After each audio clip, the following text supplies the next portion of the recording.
Welcome back to Morgan's video blog, Morgan's online blog in video format. Today I'm here to share with you Make Endings Ring True, a spoiler-free ode to Avengers Endgame.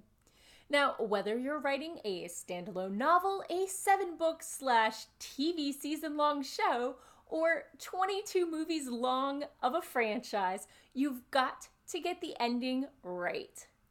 All the endings right. Otherwise, your readers or viewers will feel cheated.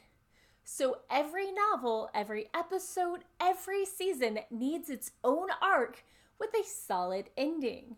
But the series is that a word? Series is, we'll go with it.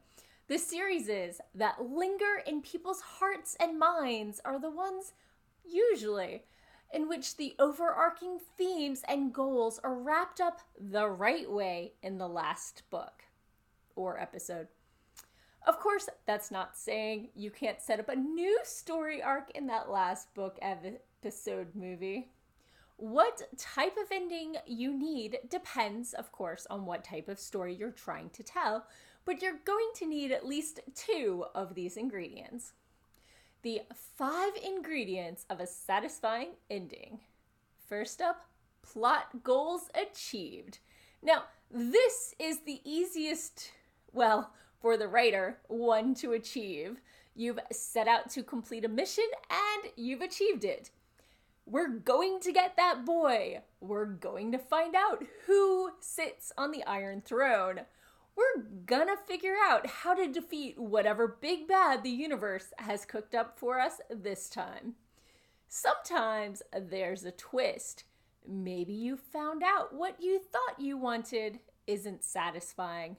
It's okay to change goals during the story arc, as long as it makes sense for both your world and your characters. It still counts as achieving that goal. Secondly, personal growth. Remember that twist I just mentioned?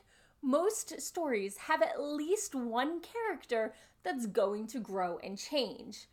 Maybe not so much in short stories because they're so condensed, but anything that's novel length or more is going to have to have someone grow and change, unless it's like an action. Sometimes the main character needs to mature. Sometimes they suffer traumas that they need to work through. And sometimes the main character has to learn to accept themselves before they can become the person they were always meant to be. When we see a character learn the true extent of their capacity for compassion or greatness, it's like a warm, tasty pie. Delicious, warm, and filling. Next up, relationship closure. Many stories keep us going with relationship issues, be they friendships, rivalries, family, or romantic ones. The ending doesn't have to be a happy one, but it should have some sort of closure, even if it's simply a character recognizing that they don't need the other character anymore. But making amends, getting that happily ever after, or even getting that nod of approval from a mentor, those are the things that can give us a solid ending that, makes us feel good. Next up, thematic endings. So this is getting more esoteric. Let's talk about themes. Many themes are relationship-based, like family and trust and love, of course, but not all. You have faith and justice and freedom. They can all be themes. And when you're getting into a thematic ending, you have to be a little careful. Otherwise, they can read like a morality play.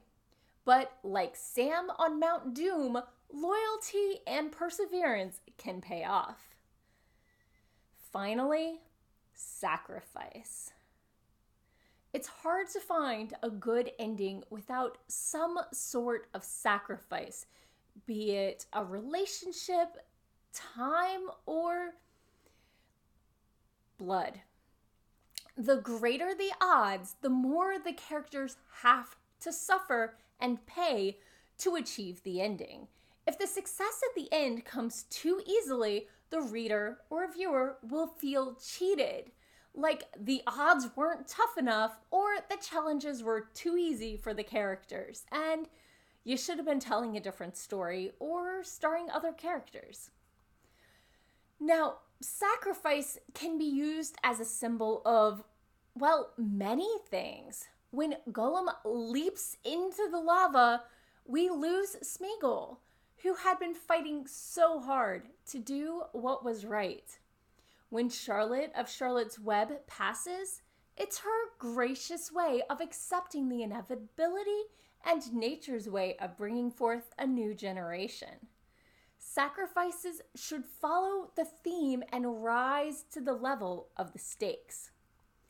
If you can weave together plot goal achievement, personal growth, relationship closure, thematic ties, and sacrifice, readers should be able to appreciate your ending, even if it makes them cry. Let me know in the comments below, are there any ingredients that you appreciate at the end of a story that I'm missing? What story do you think has done it best? Please don't give away any spoilers for Endgame or the current Game of Thrones season until after May. As always, feel free to subscribe and tune in next week for more writing tips and writerly musings. Bye-bye!